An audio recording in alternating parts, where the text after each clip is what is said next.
So, welcome ulit guys sa ating AgriBaron application. So, sa ngayon guys, i-update ko lang kayo sa ating account dito sa AgriBaron.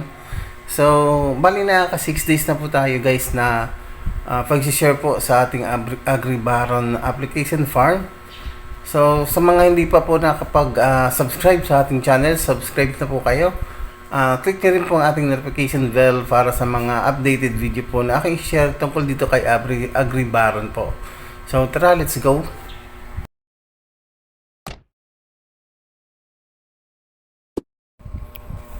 So ito nga guys ang ating 6 days. So yung area na to guys, yung area na yan guys, na-harvest na natin yan guys nung 5 days pa lang 5 days nating pag sign in po dito.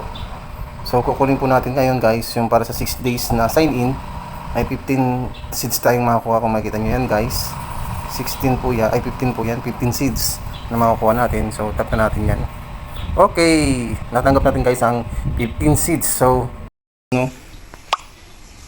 nakuha na natin yung pag sign in natin guys, natanggap tayo ng 15 seeds. Ngayon ay itatanim natin yung seeds na nakuha natin.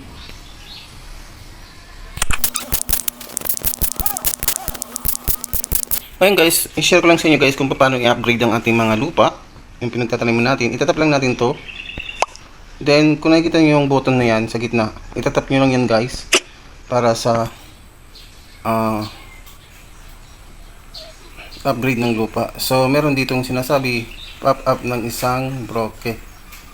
Okay. So, ayun guys, itatap nyo lang yan guys para sa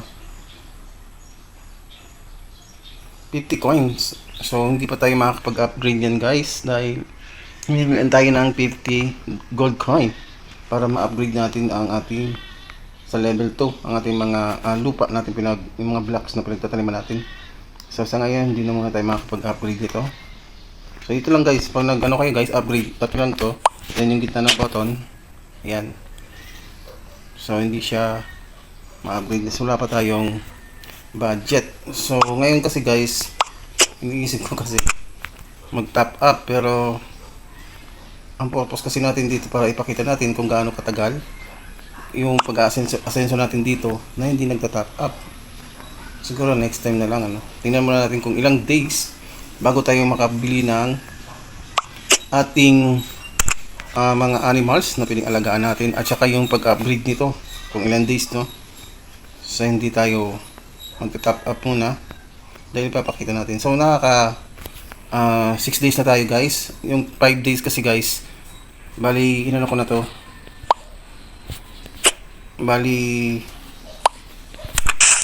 kinuha ko na yung area na to guys, hinarvest ko na yan at nagtanim ako ulit ng panibago ditong taas, at saka ito nga bagong natin to, bagong tanim natin in the 6 days. Ayun.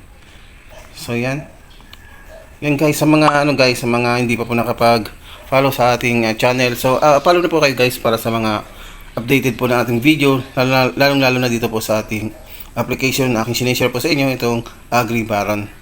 So siguro guys, hanggang dito muna guys ang ating may share dahil ginawa lang natin. Check natin muna guys yung kung meron tayong makukuha dito sa ibang farm. Tingnan natin. Check natin to. Okay, hindi pa tayo makakakuha dyan guys, at hindi pa harvesting din yung niya, mga chicken niya. So tingnan natin sa iba.